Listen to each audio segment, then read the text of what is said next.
So I was inboxed by a childhood friend's father who told me that he was proud of what I'm doing and what I have survived and the message that I am bringing and the direction that I'm going. He said I couldn't be no proud of you if you was my own son.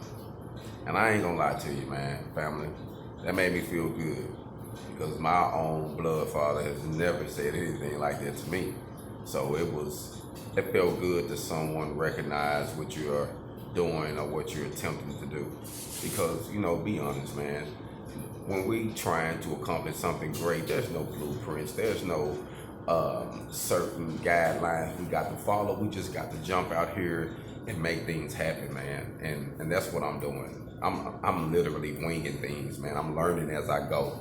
But I know that it's going to take wisdom and it's going to take some knowledge and it's going to take some hard work. And I'm going to have to be able to thrive for all of those. And I'm going to have to get it from someone that got more than me. You know what I mean? Because I know that this movement that I'm trying to start behind welding, behind being independent, behind breaking generational curses and building financial wealth for the black communities that feel like they can't do it. I'm just coming in showing you how to do it from a trade standpoint. You got people out here showing you get your credit right, people out here getting helping you get your real estate right, people who's helping you get your mind right and pumping you up all the time.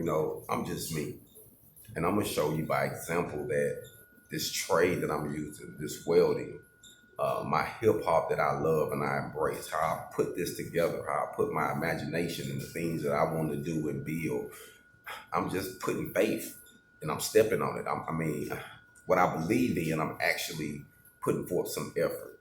You know what I mean? Like, I'm not doing it for someone to pat me on the back and say, man, Phoenix, you're doing a good job. Nah, I'm not doing it for that. I'm doing it so that way I can literally do something different for my kids. I don't want my kids to struggle the way I did, but not necessarily struggle. I want them to realize that they can be free, because sometimes we struggle coming from the hood, not knowing our potential. You know what I mean? It's like a king being locked up somewhere, not knowing he was a king, not knowing the person is a queen or a prince. You see what I'm saying? Not knowing this. But once you embrace your potential, it starts shining, things started changing. So I just want to say this, you know what I mean? Keep doing what you're doing. Don't worry about who's watching. Just do it. And eventually, it'll all come to pass. Hold on.